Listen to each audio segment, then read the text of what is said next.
आज आप पीछे हैं अपने आप को डिजिटल करने से, तो कहते हैं ना, if you are not upgrading you are downgrading. बहुत सारे लोग एसेट खरीदते हैं, तो सबसे बड़ा एसेट हमारे पूर्वज भी और रियल एस्टेट को मानते रहे। तो 2026 का जो रियल एस्टेट है वो बड़ा ही दमदार होने वाला है। आपको अपनी बॉडी लैंग्वेज पे काम करना चाहिए, क्योंकि बॉडी लैंग्वेज ही एक ऐसा रिसोर्स है जिससे कस्टमर का ट्रस्ट जीता जा सकता है। तो प्राइसिंग और नेगोशिएशन कैसे इम्पैक्ट करेगी इस 2026 में रियल एस्टेट बिजनेस को? तो मुझे लगता है कि प्राइसिंग और नेगोशिएशन ना बहुत टफ हो जाएगा, क्योंकि मार्केट बायर जो है ना, प्रॉपर्टी तो बहुत सारी जगह से देख लेगा, मगर जिस पे ट्रस्ट होगा ना, खरीदेगा उसी से। तो 2026 में ट्रस्ट फैक्टर बड़ा काम करेगा।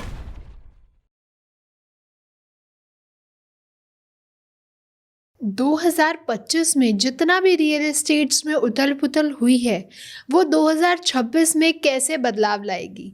हम आज के पिछले 5 साल की बात करें तो रियल एस्टेट्स में बहुत कुछ डिफरेंट था, और आने वाले हमारे नए साल में 2026 में कैसे रियल एस्टेट्स की लाइफ या रियल एस्टेट्स वालों की लाइफ कैसे चेंज होने वाली है, क्या सेलिंग टेक्निक्स वो बदल सकती है, क्या लोगों के अप्रोचेस बदल सकते हैं किसी प्रॉपर्टी को खरीदते हुए, और अगर कोई सेलर अपने आप को अपग्रेड नहीं करेगा तो क्या उसको कॉन्सिक्वेंसेस झेलने को मिलेंगे।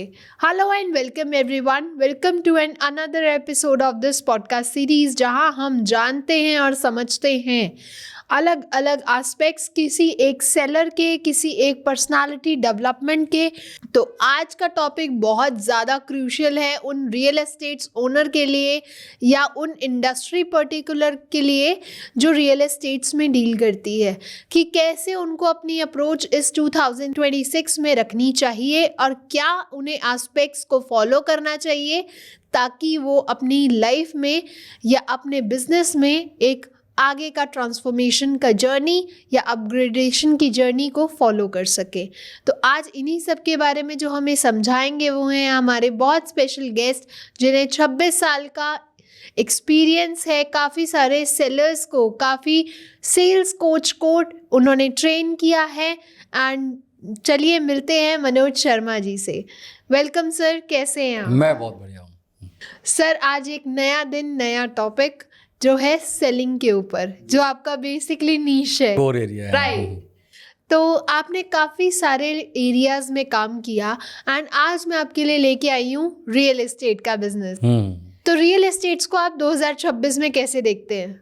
2026 जो आने वाला है वो रियल एस्टेट में बहुत ज़्यादा अपग्रेड लेकर आएगा। और 2026 में आज बायर भी स्मार्ट हो चुका है।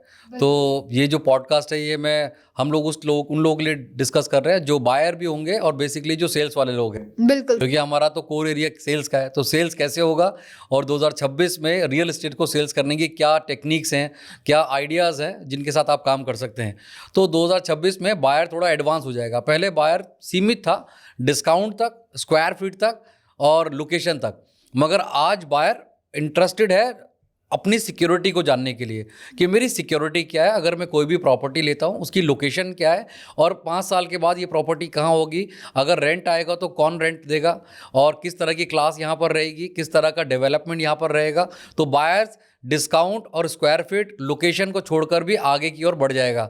तो ये इंपॉर्टेंट है 2026 सेल्स की जो टीम हमारी देख रही है इस पूरे पॉडकास्ट को। तो आपको ये समझना पड़ेगा कि 2026 में बायर्स को हमें क्या क्या दिखाना चाहिए। मुझे लगता है पहले तो ट्रस्ट दिखाना चाहिए, दूसरा बायर्स के अंदर एक सिक्योरिटी फील्ड डाल देनी चाहिए, क्योंकि बायर्स आपसे पूछने वाला है 2026 में ये मतलब रेंटल यील्ड क्या होगी और यहाँ पर लोकेशन क्या होगी, लोग कौन कौन किस तरह के लोग आएंगे, और मैं अगर एग्जिट करना चाहूँ तो कौन लोग लेंगे इसको और क्यों लेंगे। तो बहुत सारे सवाल आ जाएंगे और लोग बायर्स भी अपडेट हो चुके हैं, तो सेलर्स को भी अपडेट रहना चाहिए। मुझे लगता है एग्जैक्टली उन्हें भी अपडेट होने की जरूरत है 2026 में। यस, बिल्कुल सही। तो सर, एक बायर का डिसीजन क्या क्या एस्पेक्ट्स पे इन्फ्लुएंस करेगा? मुझे लगता है अब तो 2026 में ना बहुत सारी 2025 में ऐसी घटनाएं घटी हैं जो बड़े बड़े बिल्डर्स फेलियर रहे, बड़े बड़े ब्रांड फेलियर रहे।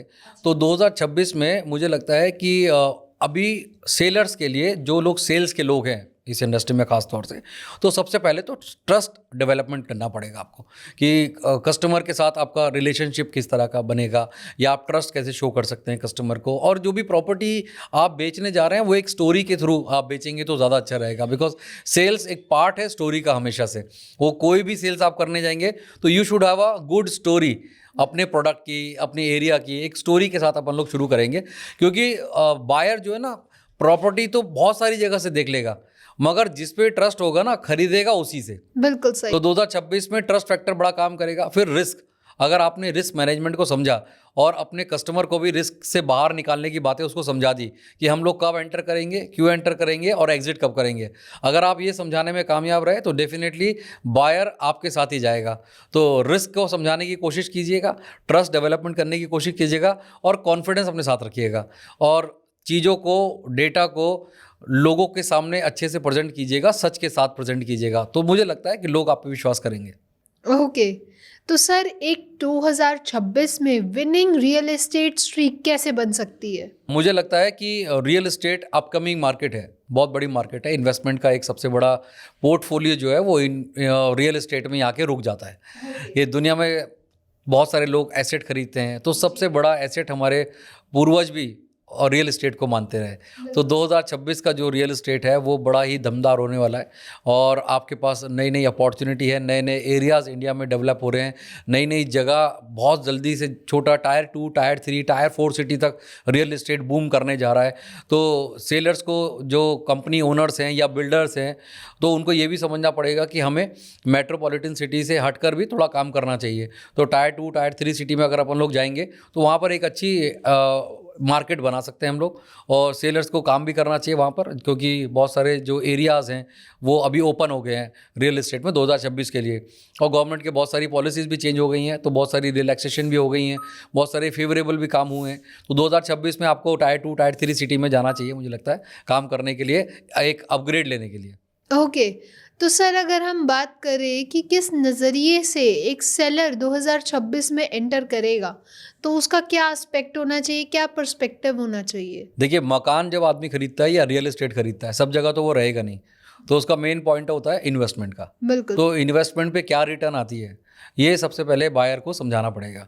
तो बायर का जो प्रोस्पेक्टिव होगा खरीदने का, कोई भी लैंड या फ्लैट, तो वो भविष्य ज़रूर देखेगा कि भविष्य क्या है इस प्रॉपर्टी का, लेने के बाद मुझे एग्जिट कब करना होगा। और मैंने जैसे पहले ही बताया कि बायर स्मार्ट होगा 2026 का, तो उसको ये भी पता होना चाहिए कि आपको इस प्रॉपर्टी में 2 महीने, 6 महीने, 1 साल, 2 साल टिके रहने से क्या क्या बेनिफिट्स हो सकते हैं और वहाँ पर कौन लोग आ रहे हैं, यहाँ पर किस तरह की कंपनीज आ रही हैं, किस तरह का माहौल बन रहा है, क्रिएट हो रहा है, गवर्नमेंट की क्या पॉलिसीज़ प्लस पॉइंट है उस एरिया के लिए। तो मुझे लगता है ये सब चीज़ें काम आएंगी 2026 में। तो सेलर्स को इन सब चीज़ों पे ध्यान देना चाहिए और प्रॉपर्टी को सेल करने के लिए। और आज के सेलर्स क्या क्या दिक्कतें कर रहे हैं, क्या क्या मिस्टेक्स ऐसी कर रहे हैं जो उन्हें अवॉइड करनी चाहिए इन 2026 में? आज का जो सेलर है ना, वो बहुत ज़्यादा हाइपर है एक्चुअली, वो सीधा सेल ही करना चाहता है। एग्जैक्टली। तो वो सीधा बताने लगता है कि लोकेशन इतनी बढ़िया है, प्राइस में डिस्काउंट मिलेगा, स्क्वायर फीट में डिस्काउंट मिलेगा आपको, लोकेशन। वो कस्टमर को बेसिकली समझ ही नहीं पा रहा है कि उसकी नीड क्या है, मतलब वो किस कंफर्ट जोन में है, उसको क्या कंफर्टेबल बात करनी है हमारे को। तो मुझे लगता है कि 2026 में जो भी सेल्स वाले लोग देख रहे हैं, प्रॉपर्टी के सेल्स वाले, तो लोगों से सवाल आप पूछिए कि आपको कहाँ इन्वेस्ट करना है, क्या पर्पज़ है इन्वेस्टमेंट का, कि इन्वेस्टमेंट है या आपको रहना है वहाँ पर, और ये आपका होल्डिंग कैपेसिटी कितना है। ये सब आप जब पूछेंगे ना, तो एक कस्टमर का ट्रस्ट भी बिल्ड होगा, बजाय कि आप अपनी चीज़ें बताते रहें।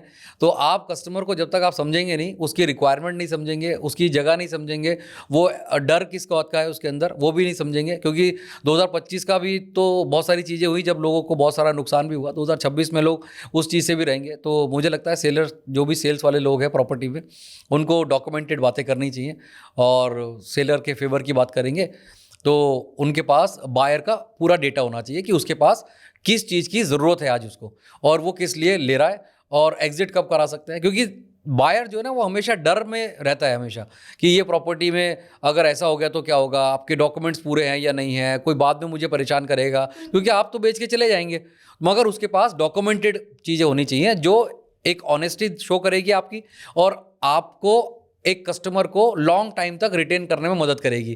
क्योंकि जब आप अच्छे से एक प्रॉपर्टी को सेल करते हैं, बिकॉज प्रॉपर्टी एक रियल एसेट होता है किसी भी आदमी के लिए ना, हर बार कोई आदमी नहीं खरीदता है। तो अगर आपने उसको रिस्क जोन से बाहर कर दिया, आपने उसको ट्रस्ट दे दिया, डॉक्यूमेंट के तौर पर उसको सारे प्रोज एंड कॉन्स बता दिए, अब वो आपको और भी रेफरेंस देगा और आगे काम करेगा। तो ये लॉन्ग टाइम के लिए एक एसोसिएशन होगा बायर और सेलर के बीच में। तो सेल्स वाले लोगों को ये ध्यान रखना चाहिए कि वो लमसम वाली जो पिच होती है ना लोगों की, कि जगह सही है, मैं आपको सस्ता दिला दूंगा, मैं आपको डिस्काउंट करा दूंगा, अभी तो अर्ली है, जल्दी ले लेंगे तो जल्दी फ़ायदा होगा, ये सब बातें लोग सुन रहे हैं बहुत पहले से।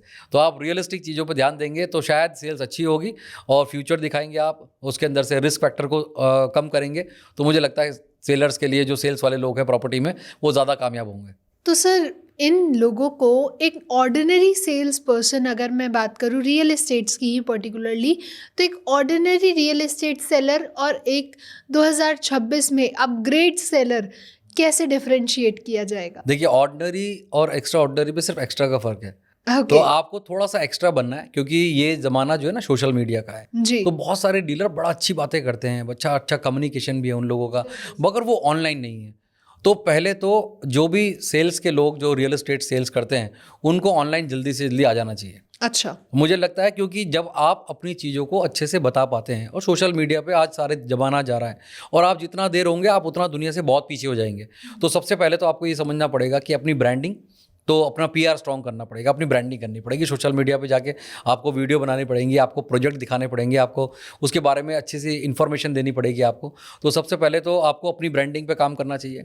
दूसरा, आपको अपनी बॉडी लैंग्वेज पे काम करना चाहिए। ओके। क्योंकि बॉडी लैंग्वेज ही एक ऐसा रिसोर्स है जिससे कस्टमर का ट्रस्ट जीता जा सकता है। अगर आप किसी को 1 CR, 2 CR, 5 CR की प्रॉपर्टी सेल करने जा रहे हैं, तो सामने वाला आदमी आपको सुनने से पहले देखेगा। तो जब वो देखता है तो आपकी बॉडी लैंग्वेज से वो समझ जाता है कि ये मेरे साथ रहेगा या मैं इससे खरीदूंगा कि नहीं खरीदूंगा। तो पहले 30 सेकंड 40 सेकंड ही एक सेल्स वाले के लिए सबसे इंपॉर्टेंट मतलब टाइम होता है।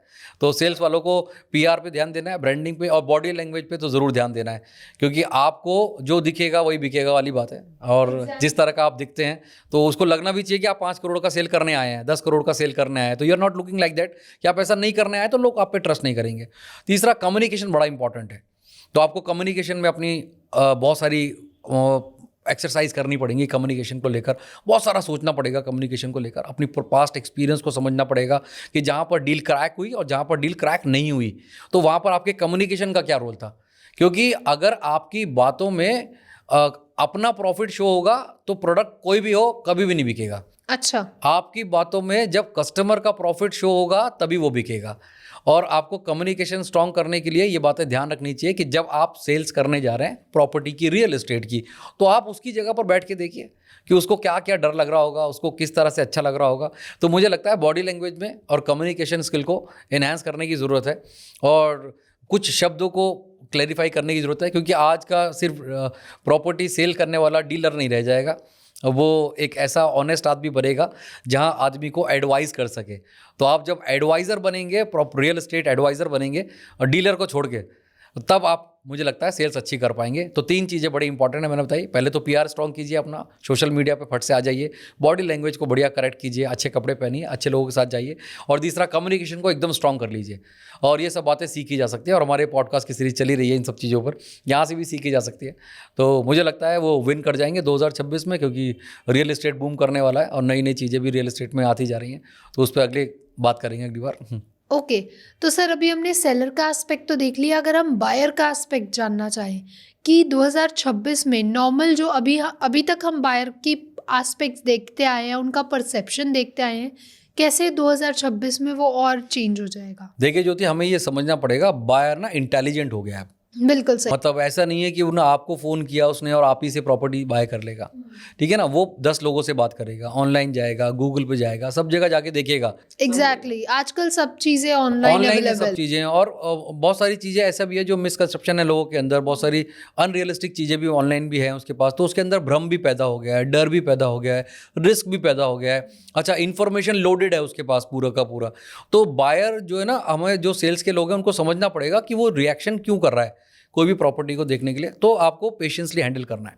किसी भी आदमी को, आप उसकी ज़रूरत को समझिए, उसकी फैमिली की ज़रूरत को समझिए, उसके पास जितना भी एसेट है, पैसा है, वो क्यों लगाना चाहता है, कहाँ लगाना चाहता है, कितना उसके पास है, उसका वो जॉब करता है, बिजनेस करता है, ये सब बातें हमें समझनी पड़ेगी। तो आप बायर की तरफ से सोचेंगे तो मुझे लगता है कि बायर फुल्ली लोडेड होगा इन्फॉर्मेशन को लेकर, डर को लेकर, भ्रम को लेकर, अफवाहों को लेकर, कंफ्यूजन स्टेट रहता है। हाँ, बहुत कंफ्यूज रहेगा।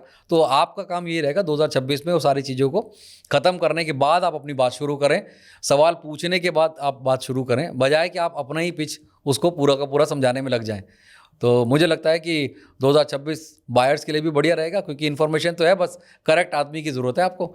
तो करेक्ट आदमी के लिए आपको अच्छे आदमी की तलाश करनी पड़ेगी, ज़्यादा लोगों से मिलेंगे तो आपको समझ आ जाएगा कि कौन लोग आपके फेवर के होंगे।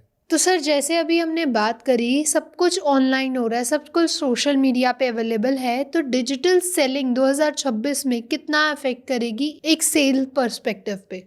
देखिए, जब हमारे साथ पेंडेमिक आया इंडिया में, तो लोगों को रियल वैल्यू पता चली कि आपके पास सेविंग भी होना चाहिए। तो उससे पहले तक ना लोग रियल एस्टेट को ऐसे ही मानते थे कि चलो ठीक है, एक दो प्रॉपर्टी होनी चाहिए आदमी के पास, वो सिर्फ अपना एसेट बिल्ड कर रहा था। अब आदमी फ्यूचर की तरह देखता है उसको, कि फ्यूचर में कुछ ऐसा हुआ तो हमारे पास एक अर्निंग सोर्स होना चाहिए, या हमारे पास एक ऐसा एसेट होना चाहिए जिसको हम लोग जल्दी से जल्दी इनकैश कर सकते हैं। तो रियल एस्टेट एक ऐसा सेगमेंट बन सकता है लोगों का। और 2026 में बहुत सारी चीज़ें नई मिलेंगी लोगों को, और इन्फॉर्मेशन जैसे मैंने बताया नई मिलेंगी। तो रियल एस्टेट में अगर आप हैं तो आपको डिजिटली प्रेजेंस तो दिखानी पड़ेगी, क्योंकि लोग आप तक पहुंचेंगे नहीं इतनी आसानी से। आप बोलेंगे कि हमारी साइट विजिट करते हैं, तो उसके पास ओवरव्यू नहीं होगा, उसके पास इन्फॉर्मेशन नहीं होगी कि आप क्या दिखाना चाह रहे हैं। तो ओरली आप नहीं बता सकते हैं किसी को ना। तो लोग विजुलाइज जब तक नहीं करेंगे, उस जगह को विजुलाइज नहीं करेंगे, जब तक बात बनने वाली नहीं है। तो आजकल तो बहुत ही आसान है, सब लोग वीडियो बना ही लेते हैं, उसमें तो कोई बड़ी बात नहीं है। मगर अगर आज आप पीछे हैं अपने आप को डिजिटल करने से, तो कहते हैं ना, if you are not upgrading you are downgrading. बिल्कुल। तो आपको अपग्रेड होना पड़ेगा, सोशल मीडिया पे आना पड़ेगा, डिजिटल तौर पर आपको स्ट्रांग होना पड़ेगा, लोगों को पूरा मैप, पूरा वीडियो, जगह के बारे में, लोकेशन के बारे में आपको अच्छे से एलोबरेट करना पड़ेगा, अपने आप को प्रेजेंट करना पड़ेगा। तो डिजिटली आप रियल एस्टेट में आगे जा सकते हैं 2026 में, और आपको बहुत ही सपोर्टिव भी रहेगा, क्योंकि डिजिटली अगर आप देखें बहुत सारे चैनल्स, बहुत सारे लोग आने लग गए हैं, फीमेल्स भी बहुत सारी मैं देखता हूँ आजकल रियल एस्टेट को सेल कर रही है। तो अपने आप जाके सेल करती हैं, बट मोर ओवर वो सारे लोग डिजिटली डिपेंड हैं। तो अगर आप डिजिटली डिपेंड नहीं हो रहे हैं या डिजिटली नहीं जा रहे हैं तो आप पीछे जा रहे हैं। तो आपको सबसे पहले डिजिटली अपने आप को स्ट्रांग करना है, वीडियो बनानी है, प्रोजेक्ट की वीडियो बनानी है, खुद जाके बनानी है, और लोगों को समझाना है कि ये आपके लिए बेहतर क्यों है। तो जब आदमी रिलेट करेगा वीडियो देखकर, विजुलाइज कर और तो वो आपके साथ आ जाएगा। तो सर, जैसे अभी आपने कहा कि नेगोशिएशन नहीं होगी, प्राइसिंग के बारे में इतना चर्चा नहीं होगी, पहले लोग अपने रिटर्न्स और अपनी रिक्वायरमेंट्स को देखेंगे, तो प्राइसिंग और नेगोशिएशन कैसे इम्पैक्ट करेगी इस 2026 में रियल एस्टेट बिजनेस को? तो मुझे लगता है कि प्राइसिंग और नेगोशिएशन ना बहुत टफ हो जाएगा, क्योंकि मार्केट ओपन हो गई है। मार्केट में सबको पता है कितना प्राइस है, क्या प्राइस नहीं है, कितना मार्केट में कौन क्या दे सकता है। क्योंकि आज का बायर ना सिर्फ प्राइस के ऊपर डिपेंड नहीं है, बिल्कुल सही। उसको फ्यूचर में क्या मिलेगा उस प्रॉपर्टी से या रियल एस्टेट से, उस पर डिपेंड करता है।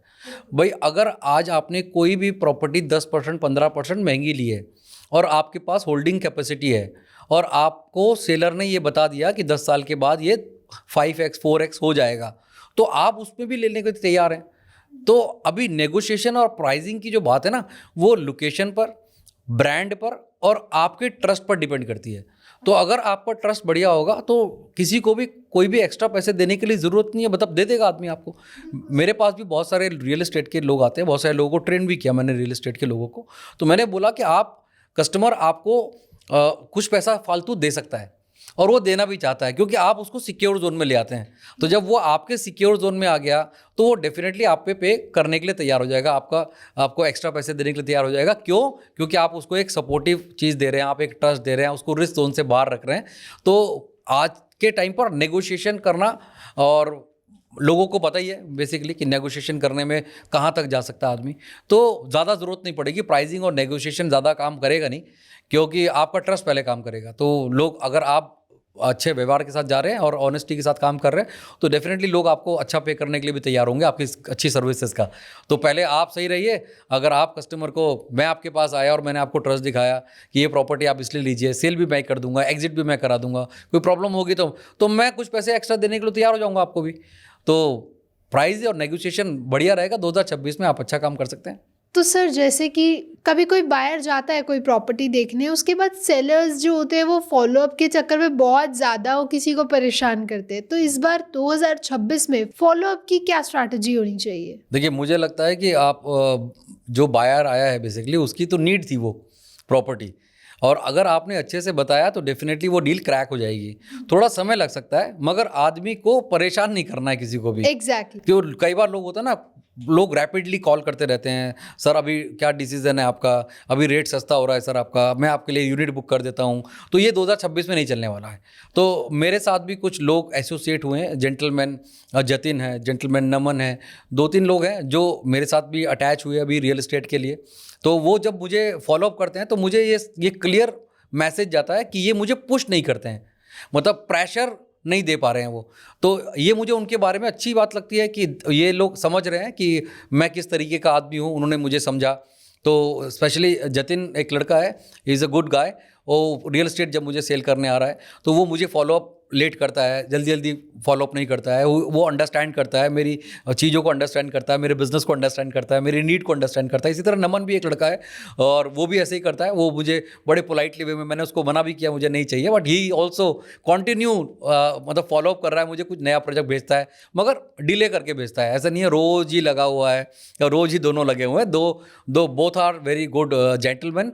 मैं ये कहूँगा जतिन भी बहुत अच्छा जेंटलमैन है, नमन भी, और उनके बारे में मुझे बड़ा अच्छा लगता है जब वो मुझे फॉलोअप करते हैं। तो अब मैं सेल्स वाला आदमी हूँ, तो मुझे कोई आदमी अगर अप्रोच भी करता है तो मैं उसमें से भी ढूंढता हूँ कि वो मुझसे कैसे बात कर रहा है, किस तरीके से मुझे बेचना चाह रहा है। तो बड़ा अच्छा लगता है। They both are very good.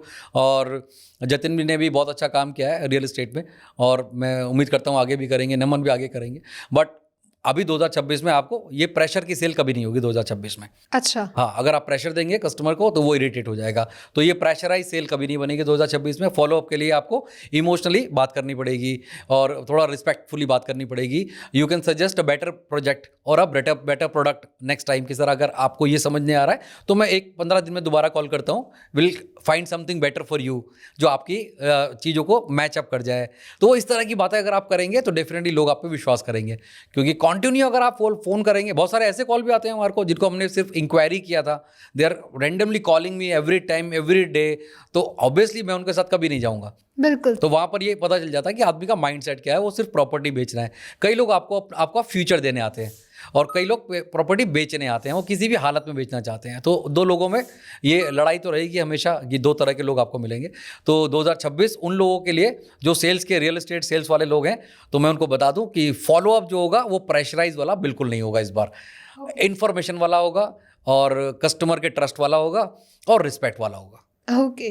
तो सर पहले के लोग ना बोला करते थे कि जो प्रॉपर्टी के बारे में अगर कोई जानकारी चाहिए तो वहाँ पहले एक हेल्दी रिलेशनशिप मेंटेन करें, तो क्या वही एस्पेक्ट हमें 2026 में भी देखने को मिलेगा? हाँ बिल्कुल, 2026 में हेल्दी रिलेशनशिप तो देखिए किसी भी बिजनेस की नींव होती है, किसी भी डील की नींव होती है। कोई भी कन्वर्सेशन शुरू करते हैं ना तो पहले बात से शुरू होती है, वो डील से शुरू नहीं होती कभी भी, है ना। तो बात से शुरू होती है, और बात क्या होती है, वो कंफर्टेबल होती है। बात आपकी फैमिली की होती है, इमोशंस की होती है, आप किस तरह का चीज़ें करना चाहते हैं। तो 2026 में आपको ये समझना पड़ेगा कि एक बायर की इम्पॉर्टेंस क्या है, ठीक है ना। तो वो क्या चाहता है, उसका ब्रेन कैसा है, उसकी फैमिली कैसी है, उसको कहाँ पर प्लस है, कहाँ पर माइनस है, ये हमें समझना पड़ेगा। तो 2026 का जो टाइम रहेगा, वो जो सेल्स वाले हैं उनको समझना पड़ेगा कि आपको रिलेशनशिप बिल्डिंग मोर इम्पॉर्टेंट है सेल के। क्योंकि ये सेल नहीं हुआ तो दूसरा तो ज़रूर सेल होगा, दूसरा नहीं हुआ तो तीसरा तो ज़रूर सेल होगा। और ये कलेक्टिव बहुत सारा काम करने का नतीजा होगा कि एक दिन के बाद आप एक अच्छी सेल्स वाले, रियल एस्टेट में सेल्स करने के आदमी बन जाएंगे। तो जब तक आप कस्टमर्स को कलेक्ट करके नहीं रखेंगे, हर आदमी को लेते रहेंगे, छोड़ते रहेंगे, तो ये काम बड़ा नहीं हो सकता। तो 2026 में कस्टमर को कलेक्ट करना सीखिए, कस्टमर के रिलेशनशिप बिल्ड करना सीखिए। आज नहीं तो कल वो आपके साथ आएगा, क्योंकि रियल एस्टेट ग्रो कर रहा है। हर आदमी को ये पता है कि ये एक रियल एसेट है, जो आज का रियल एस्टेट है, जो आने वाला रियल एस्टेट है। तो सर ये बायर के पर्सपेक्टिव से इतना इम्पोर्टेंट ईयर क्यों माना जा रहा है? इम्पॉर्टेंट ईयर इसलिए माना जा रहा है क्योंकि बायर्स के पास ना उसके पैसा जो उसके पास है, चाहे वो छोटा है चाहे बड़ा है, सभी के लिए एक इक्वल अपॉर्चुनिटी आ जाएगी 2026 में। क्यों आ जाएगी? पहले जो टिकट साइज था किसी भी एंट्री करने का, रियल एस्टेट में एंट्री करने का, वो बहुत बड़ा था। और दूसरा क्या है कि पहले जो था रियल एस्टेट में लोग, जो बायर्स होते थे, वो अपने आजू बाजू ही पैसा डाला करते थे। वो उससे बाहर भी हो सकता था, उसकी पहुंच से बाहर भी हो सकता था। मगर आज 2026 में जो बायर्स के लिए प्लस पॉइंट क्या है कि वो रियल एस्टेट को थोड़ा दूर जाके भी ले सकते हैं। बिल्कुल। जैसे अभी गुजरात में बहुत बड़ा एक प्रोग्राम चल रहा है, दुलेरा सिटी बन रही है। तो दुलेरा सिटी भी यहाँ से तो बहुत दूर है, मगर अगर आज आपने उस सिटी के बारे में समझा और उस सिटी के बारे में जो आने वाली चीज़ें होने जा रही है, वहाँ पर गवर्नमेंट जितना भी काम कर रही है वो दुलेरा के लिए क्यों कर रही है, अगर ये आपको समझना आ गया तो डेफिनेटली बायर के लिए 2026 अच्छा रहेगा, क्योंकि वो दूर की चीज़ों को भी इन्वेस्टमेंट के तौर पर इन्वेस्ट कर सकता है, एसेट के तौर पर इन्वेस्ट कर सकता है। तो 2026 का जो बायर्स के लिए बढ़िया बात ये रहेगी कि वो अपने जोन से निकलकर बाहर भी पैसा लगा सकता है, डाल सकता है। अपॉर्चुनिटी बहुत सारी है, टायर 2, 3 में 2 सिटी में जा सकता है, 3 में जा सकता है, 4 में जा सकता है। तो बायर्स के लिए ऑप्शन बहुत सारे मल्टीपल खुल जाएंगे और बहुत ही अच्छा रहेगा 2026 बायर्स के लिए, क्योंकि रियल एस्टेट के साथ फ्रैक्शनल रियल एस्टेट भी जुड़ गया है। तो एक बायर 10,000, 20,000, 50,000 में भी रियल एस्टेट में जा सकता है। रिट्स भी जुड़ गया है, जिसमें बायर्स 500 रुपये में भी रियल एस्टेट को ले सकता है। तो ये 3-4 चीज़ें 2026 में लोगों को, मुझे लगता है कि बायर्स के फेवर का काम होगा, क्योंकि फ्रैक्शनल रियल एस्टेट, जैसे मैंने बताया कि एक प्रोजेक्ट को हम लोग लेते हैं, उसमें मैं 51% होता हूँ, बाकी का 49% मल्टीपल लोग डालते हैं। तो और आखिरी में जब हम बेचते हैं तो सबको इक्वल परसेंटेज वैल्यू मिल जाती है। तो you can go with good brand also, security also मिलेगी, क्योंकि एक बड़े ब्रांड के साथ होंगे और उसमें कुछ पैसा लगाकर एक बड़े टिकट साइज में आप एंट्री मार देंगे। तो फ्रैक्शनल रियल एस्टेट 2026 में बहुत बढ़िया रहेगा। फिर रेट्स भी बहुत बढ़िया रहेगा, क्योंकि लोगों का जो माइंड प्रोस्पेक्टिव है रियल एस्टेट के लिए, तो वो लैंड भी है, फ्लैट भी है, और आज जो रेट्स ने किया वो स्टॉक मार्केट में जाकर आप एज ए शेयर भी ले सकते हैं। तो 500 रुपये में, 1,000 में, 2,000 में भी रियल एस्टेट में इन्वेस्टमेंट करने का मौका 2026 में ज़रूर आएगा। बिल्कुल सही।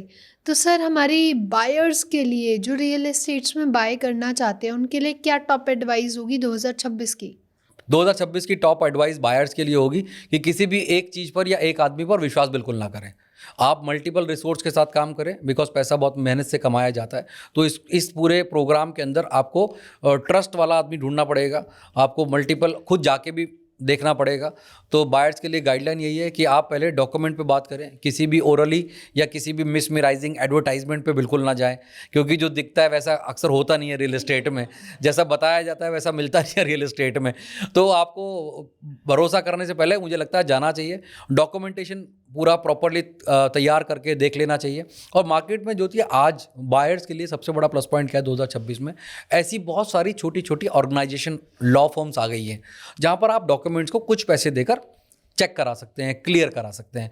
तो किसी भी एक आदमी पर ब्लाइंड फेथ करने के बजाय आप उन छोटी एजेंसीज के साथ काम कर सकते हैं। 5,000, 7,000, 10,000 रुपये देकर यू कैन चेक कि क्या प्लस है, क्या माइनस है इस प्रोजेक्ट के साथ, कब से चल रहा है, डिलीवरी कब होगी, गवर्नमेंट के नॉर्म्स पूरे कर रहा है कि नहीं कर रहा है। तो मुझे लगता है कि बायर्स के लिए 2026 काफ़ी इन्फॉर्मेटिव रहेगा, न्यू रहेगा, अपग्रेडेड रहेगा और मल्टीपल चॉइस हो जाएगी उसके पास इंडिया में कहीं भी इन्वेस्टमेंट करने के लिए सिक्योरली। ये 2026 उसके लिए इसलिए बढ़िया रहेगा। ओके। तो सर, अगर मैं बात करूं, जैसे अभी आपने कहा सिक्योर रहेगा, तो काफ़ी ऐसे एस्पेक्ट्स होते हैं जो सेलर के एस्पेक्ट में कहीं ना कहीं मिस हो जाते हैं। तो सेलर का 2026 कैसे जाने वाला है? नहीं, सेलर्स का अच्छा जाएगा अगर उन्होंने टेक्निकली नॉलेज के साथ, समझ के साथ, अच्छे प्रोडक्ट के साथ डील किया। तो मुझे लगता है सेलर्स, इंडिया बहुत बड़ी कंट्री है और जल्दी से जल्दी डेवलपमेंट हर जगह हो रहा है। तो सेलर्स जो भी हैं, सेल्स वाले लोग हैं, उनको मैं बोलूँगा कि आप कोई भी प्रोजेक्ट, कोई भी प्रोडक्ट, कोई भी प्लॉट, कोई भी फ्लैट अगर आप किसी को बेचने जा रहे हैं, तो सबसे पहले आप पहले क्लियर कर लीजिए सब कुछ, कि जैसे कि आपको ही बाय करना है। जब आपके पास डॉक्यूमेंट्स होंगे, आपके पास क्लियरिटी होगी, तो आप कस्टमर को अच्छे से बता पाएंगे। आज का आदमी जो बायर होगा ना, वो सेलर पे तभी विश्वास करेगा जब आपके पास डॉक्यूमेंट होंगे। तो ओरली कुछ नहीं होने वाला है। तो मुझे लगता है कि आप एक रियल एस्टेट कहीं प्लॉट खरीदने जा रहे हैं तो आपके पास डॉक्यूमेंट ऑफ चेन होनी चाहिए, ये कहाँ से आया था, कितना हुआ था, और हार्ड कॉपी होनी चाहिए आपके पास, मुझे लगता है। तो और अप्रूवल्स कहाँ कहाँ से हैं, कौन सी ऑर्गेनाइजेशन ने अप्रूवल दिया है, किस तरह की गवर्नमेंट इसमें इन्वॉल्व है, एग्जिट प्लान क्या है, सोसाइटी क्या है, लोकेशन क्या है, क्यों बढ़ेगा, उसके डॉक्यूमेंट लेके मुझे लगता है आप जाएंगे तो सेलर्स के लिए ज़्यादा एडवांटेज होगा, जो सेल्स वाले लोग हैं हमारे। बजाय कि बताने के सिर्फ। जी, और ये 2026 में सरवाइव कैसे करेंगे? 2026 में सर्वाइव करने के लिए आपको टिके रहना चाहिए मुझे लगता है, और ये साल बहुत ही बढ़िया होने वाला है। तो सर्वाइव करने के लिए अपने आप को ब्रांडिंग पे ज़्यादा जल्दी से जल्दी आप जोर दे दीजिए, और लोगों की जब लीड क्रैक हो रहा है तो उसके पास खुद जाइए, आप किसी को भेजिए मत, और कोशिश मत कीजिए कि लोग पहले आपके पास आएंगे, क्योंकि साइट विजिट करने से पहले लोग आप वो चाहते हैं कि आप उनको विजिट करें। तो ये ऐसा होने वाला नहीं है, तो थोड़ी मेहनत करनी पड़ेगी, मगर विद डॉक्यूमेंट जाइए आप। तो 2026 आपके लिए बहुत ही बेस्ट होने वाला है। मेरी शुभकामना रियल एस्टेट के सारे सुपरस्टार सेलर्स के लिए है, और सेल्स वालों के लिए भी है। तो सर, हमने इतनी सारी बातें करी रियल एस्टेट से रिलेटेड, चाहे वो सेलर के पर्सपेक्टिव से हो या बायर के पर्सपेक्टिव से हो, तो अगर हम इसे एक लाइन में सम अप करना चाहें तो वो क्या होगा? 2026 रियल एस्टेट में भरोसे का बिजनेस होगा। अच्छा। कि अगर आप भरोसा दिला पाए कस्टमर को, तो ये साल आपके लिए एक विनिंग पॉइंट होगा, विनिंग ईयर होगा, बिकॉज बहुत सारी अपॉर्चुनिटी रियल एस्टेट में आने वाली है 2026 में, और बायर रेडी है खरीदने के लिए। तो जितने भी सेल्स के रियल एस्टेट के लोग हैं, मैं चाहता हूं कि अलर्ट हो जाइए, सब चीज़ें अपने पास कलेक्ट करके रखिए, और तब किसी के पास जाइए। तो विश्वास सबसे पहले इंपॉर्टेंट है। बिल्कुल। And thank you so much sir, बहुत मज़ा आया। It's a wonderful podcast, and ऐसे ही हम मिलते रहेंगे नए नए टॉपिक्स के साथ, और जानते रहेंगे और अनलॉक करेंगे उनके हिडन सीक्रेट्स के बारे में। तो थैंक यू एवरीवन। अगर आप लोगों को पसंद आया तो do not forget to like, share, comment and subscribe the channel. And अगर आपके कोई क्वेश्चंस है, कोई सजेशन है, प्लीज़ हमें कमेंट सेक्शन में भी बताइए, ताकि हम उसे नेक्स्ट सीरीज़ में ज़रूर कवर कर सकें। तब तक के लिए धन्यवाद। Thank you. Stay blessed. Thank you.